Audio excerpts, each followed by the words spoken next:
America now faces one of its greatest hours, turning our country back to God through revival. Next. Welcome to Freedom Alive. History shows us darkness always precedes revival. 500 years before Christ was born, the prophet Haggai prophesied, "I will shake all the nations, and they will come with the wealth of all nations, and I will fill this house with glory, says the Lord." Our nation is now facing one of its greatest hours, and our special guest, Pastor Che Ahn of Harvest Rock Church in California, will share how examples of God's faithfulness to His people in the past can always remind us of His promises for the future.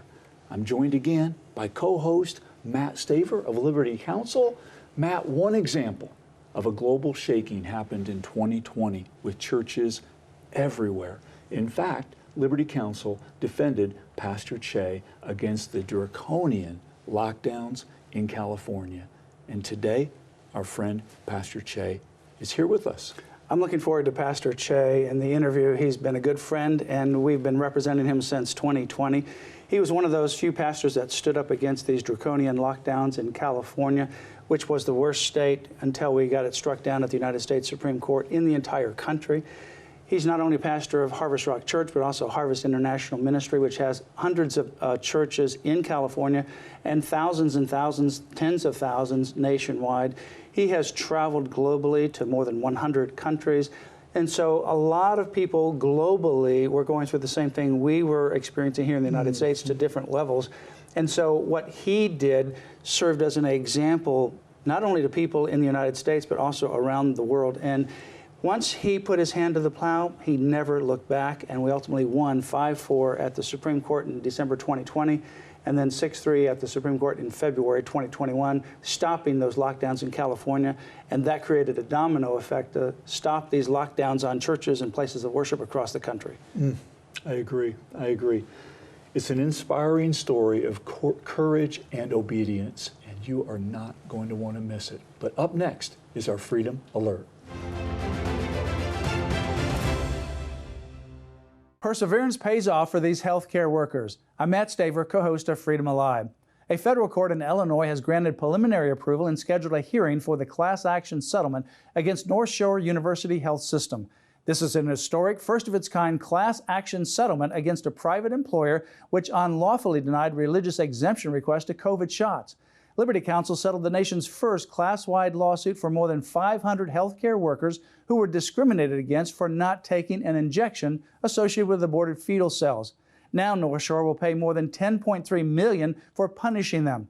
North Shore must also change its unlawful no religious accommodations policy and provide religious accommodations in every position across its numerous facilities.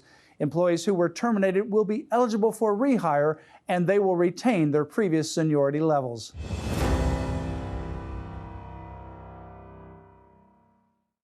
Up next, Matt's interview with Pastor Che Ahn. Our world is in desperate need of revival. In this crucial moment in time, God is calling us to recognize the powerful ways that He has moved in the past so that we can stand for an even greater move of God in our generation. My very special guest is Pastor Che Ahn, pastor of Harvest Rock Church and Harvest International Ministries. Welcome to Freedom Alive, Pastor Che. Well, thank you. It's good to be with you, Matt. You have written a book called Turning Our Nation Back to God Through Historic Revival, and I want to spend some time on that in just a moment. But to do that, I want to set up this book because you point out in this book two historic points in our history of revival after World War II and then also 2020. And I want to begin with 2020. Because you were one of the few pastors in the United States that stood up to these draconian lockdowns in California where you couldn't worship for nearly a year. It was criminal to do so.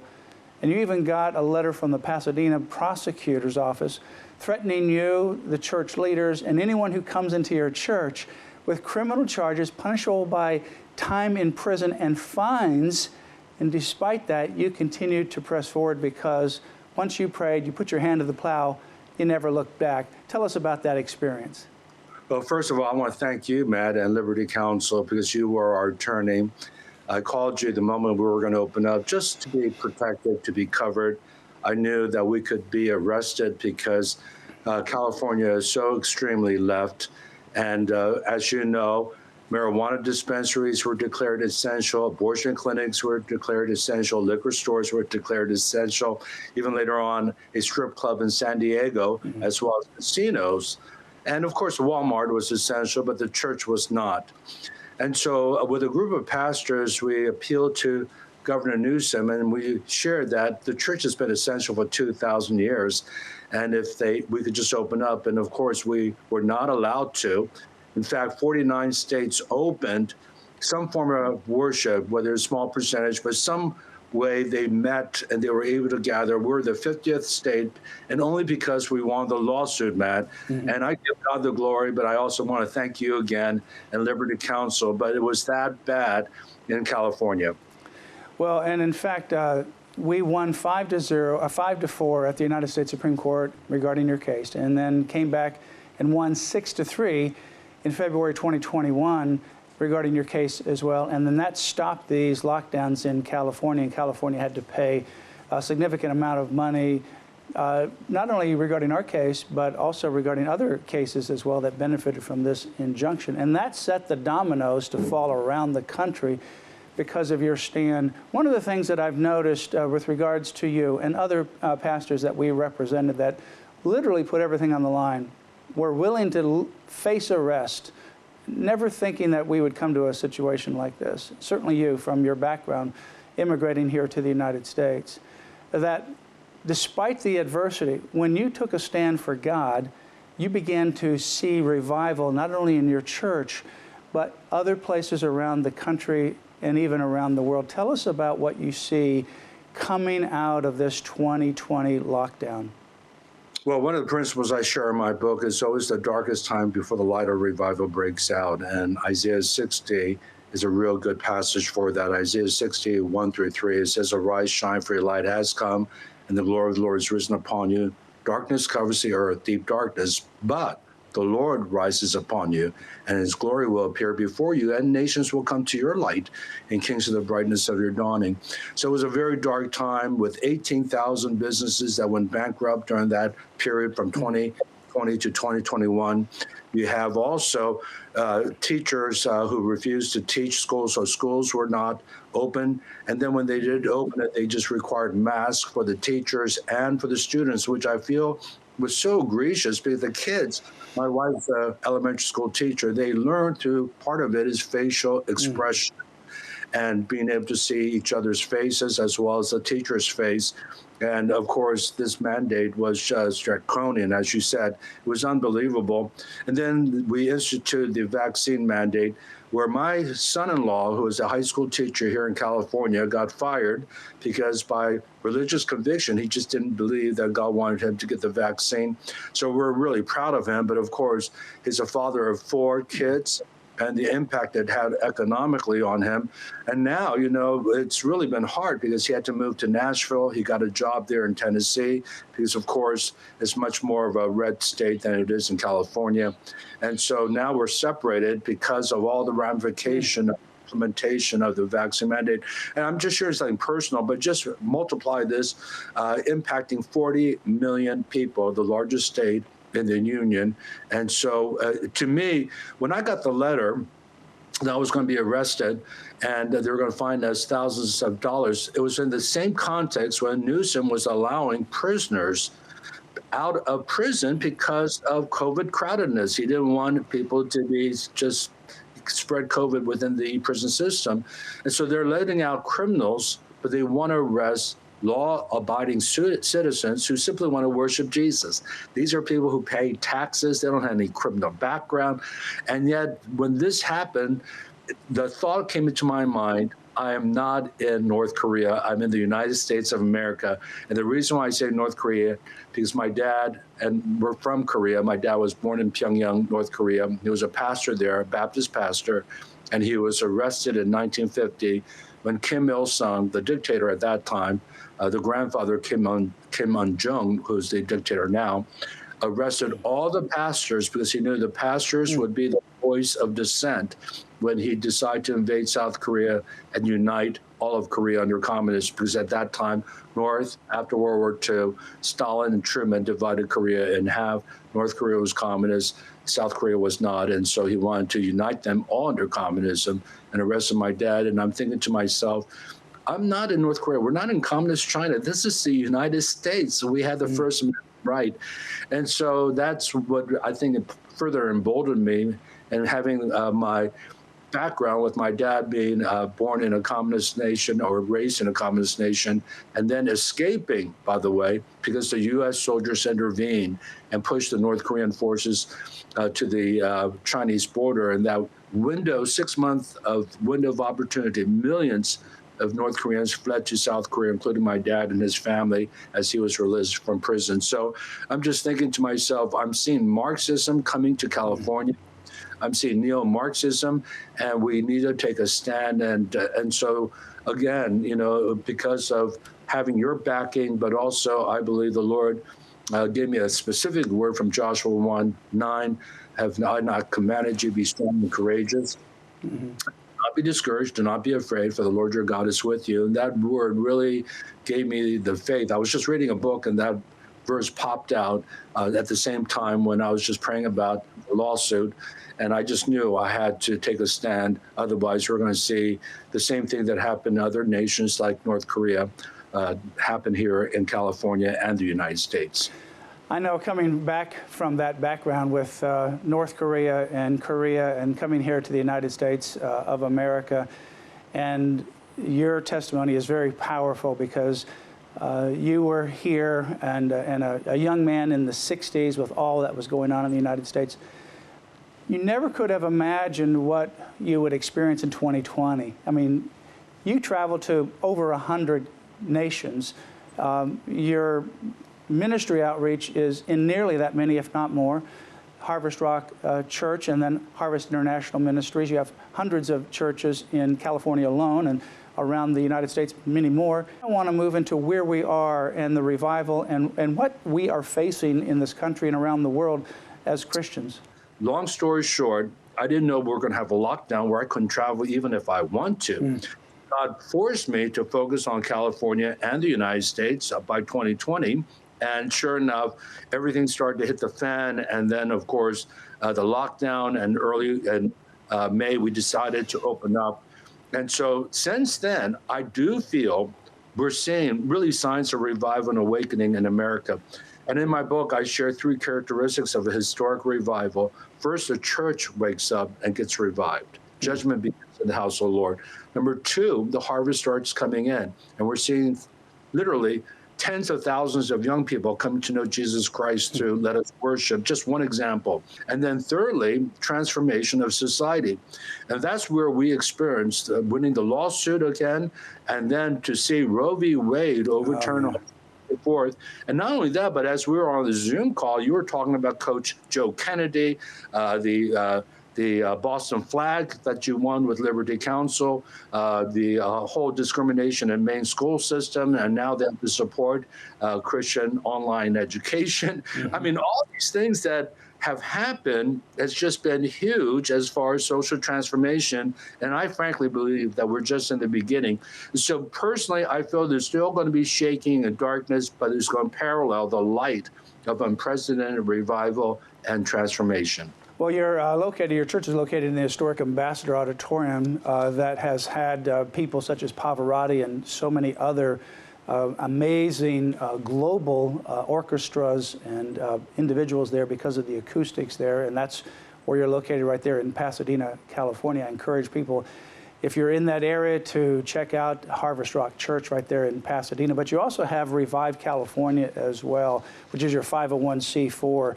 And it seems as though that came out of this pandemic and your vision for revival, because this happened in California.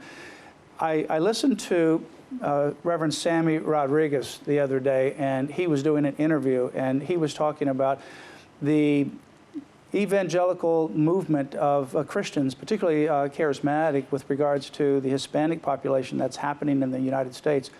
And he has hope for California, and it sounds like you have hope for California as well. Tell us about what your vision is about what you see in California, the United States, and what can the church and what can people do? Well, I'm so encouraged because we formed a network of different streams called Revive California. And basically, these are like apostles, if I could use that term. These are people who are leading major networks themselves. So it's a network of networks. So you have Sammy on that, and he represents thousands of different churches. We have Art Hodges, who also sued Governor Newsom around a week from what we did. He oversees 650 churches just in California alone. And so there are people like Shannon Grove, state senator of our California, they're part of that. And so we have people, John Jackson, president of William Jessup University, the fastest growing Bible conservative Christian college in America. California is just, they defunded the police. Homicide has gone up 147% in LA. People are leaving during Christmas time. They left their car doors windows down and the trunk open just to show we have no gifts. Do not break into our car, because people are into cars. People are walking out of CVS and other drugstores with $100 worth of stuff, and they can't arrest them. They actually bring a calculator to make sure it's 100 or less. Because if you steal under $100, they're not going to arrest you according to the California policies. It is absolutely crazy. Unbelievable. And so we are in what I call Isaiah 5:20. We're calling evil good, good evil, darkness light, light darkness. And so we were evil. We were the super spreader for just wanting to worship Jesus. And yet what was good was a policy of letting prisoners out. And so that's where we're at here in California. And yet in the midst of the darkness, I keep on confessing, wherever sin abounds, grace abounds, all that much more. We're believing God for a great revival. We have now more people running for office who are believers than ever in my 49 years of being a follower of Jesus. I've never seen anything like it, and they're winning the primaries. And you know what? They're not saying I'm pro-life, although they are. They're just saying it's the economy, stupid. The economy is so bad under Biden's administration. I feel that God's using that to help Republicans win. I mean, they happen to be Republicans because they identify with the values of the Republican Party more so than Democrats. But the high gas prices, we're the #1 tax state. So when you add that, the inflation is being felt more acutely here in California. And of course, people are moving out by the hundreds of thousands. For the first time, we dropped in our population from 40 million to 39 million. And people are constantly moving into California, but more have left than they have in, and now at 39 million. Yeah, they're coming to our state in Florida, where there's Governor DeSantis. But what we're praying for, Pastor Che, is that they bring in the values that makes the freedom that we have here in Florida a reality, rather than trying to change Florida from within. But I think they're fleeing that, and they see that. Now, you're a pastor, and obviously what you just went over, there's so many pastors, it's pretty obvious why you're doing what you're doing, but there's so many pastors or people that say, well, you know, the pastor ought to stay behind the pulpit. What are you doing involved in all these issues? It's really a no-brainer when you go through all these different issues that you've just alliterated, and there's so many more. Tell us about why pastors and Christians ought to be involved and get involved in our communities for change, and about revival as well. Of course, we're to be salt and light. And one of the things I appeal to the pastors in California is that how bad do you want to get for you to be involved? You wanted to see transgenderism being shoved down 4th and 5-year-olds who, you know, don't even know how to read or write, and yet they're being taught gender doctrine. How bad do you want crime to get? You know, we cut back 500 million in our police budget in Los Angeles out of $1 billion budget. How bad do you want? I mean, there's no police on subways. There's no police. The police station in LAX closed down. I went there because I lost my passport, and they said, oh, it will be delivered to the police department. And I go there, and it's closed. So I have to go to a different police department. It's just so crazy here. And so it's not just that. We're now declaring ourselves to be an abortion sanctuary state. and we'll pay for other people's abortions at our tax dollars to come from Florida, from Texas to California. And they are now just passing a bill. It's on Governor Newsom's desk, SB 107, where we will give hormonal blockers and hormonal treatment to kids from other states. Without parental notification. So basically, you're kidnapping them to come to California to get this treatment and then letting them go home. It's crazy. So how bad do you want it to get? And so I just tell them that we are to disciple nations. That isn't just win souls and make disciples, but disciple nations. We're to impact every sphere of society. Jesus is not just Lord over the church. He is Lord over the family, education, and government, etc. And so I try to encourage, but unfortunately, a lot of pastors are afraid, and this is really an issue. First of all, they want to be liked. But we weren't called into the pastorate to be liked. We're to deny ourselves, take up the cross, and follow Jesus. And our first goal is to honor and glorify Jesus, not to please men. But they want to please people. They don't want to lose members. And bottom line there is finances. They don't want to lose tithers instead of trusting God for the finances. And really the love of money is the root of all evil. That is so true even for pastors and the church.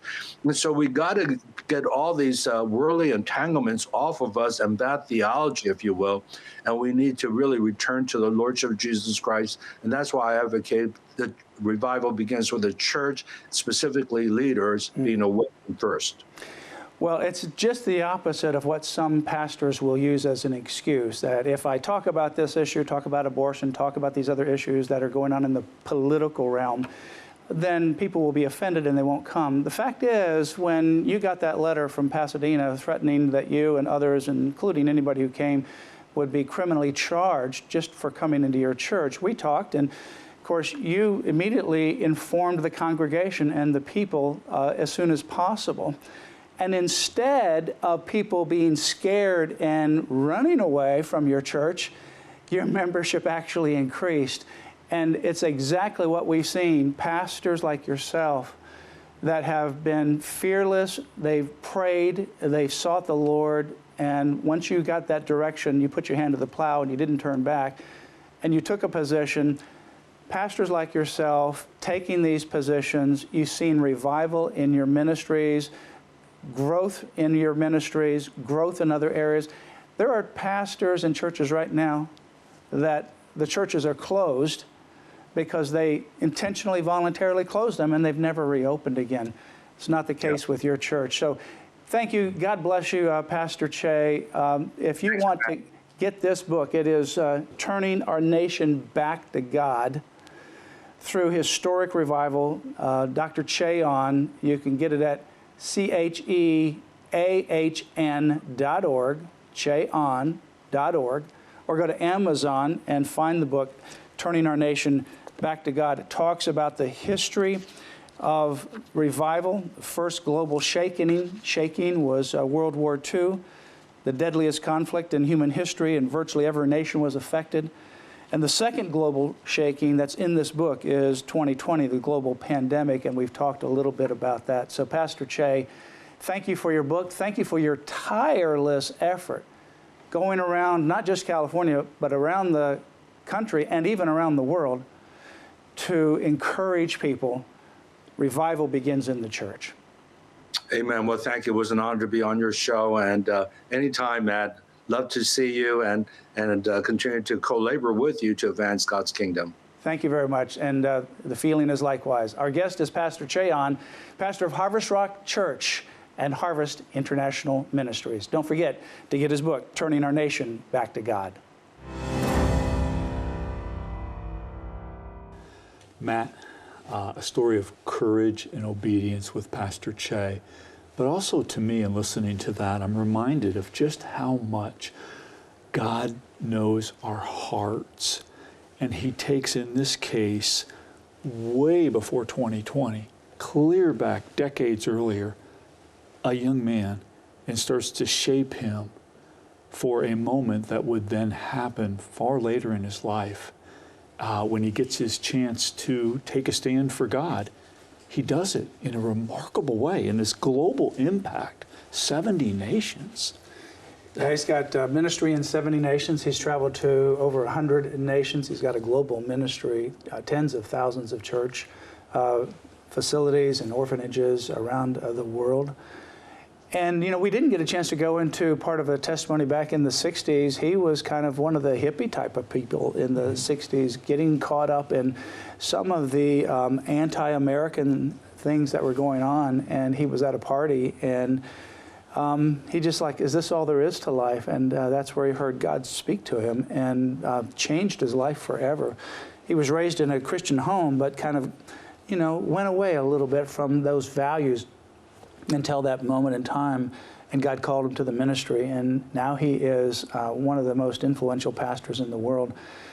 But also God prepared him in 2018 through this other meeting to say, you know, you need to focus on California, revival in California in your own state. Don't neglect the world, but focus on California as well.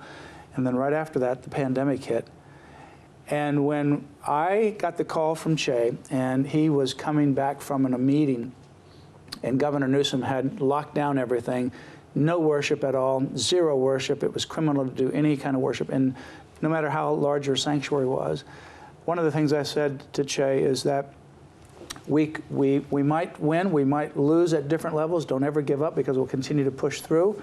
So if we have a temporary loss at the very beginning, don't get discouraged. But here's what I said. And I said, once you put your hand to the plow, you can't ever look back. And he said he was absolutely right there with me.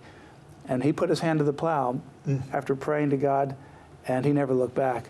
And we did lose at the lower court, did lose 2-1 at the Court of Appeals twice, by the way, and then won twice at the Supreme Court, 5-4 and 6-3. And that's what ultimately freed up all the churches in California, and that created the domino effect around the country. It's remarkable. I mean, God prepared him as a young person to put his hand to the plow ultimately when he got his opportunity. And then what he's doing now, I encourage you to read his book, because I got an opportunity to read the edition before it came out in the final hard copy. And this book is very powerful because it goes over some very practical but also historic things that you may not know about revival and what's happened historically with regards to revival. And what Pastor Che sees, and others like him, is that we're in the midst of the beginnings of revival, and God is looking for a people to stand up, to pray and be salt and light in our communities around our area, the nation, and around the world.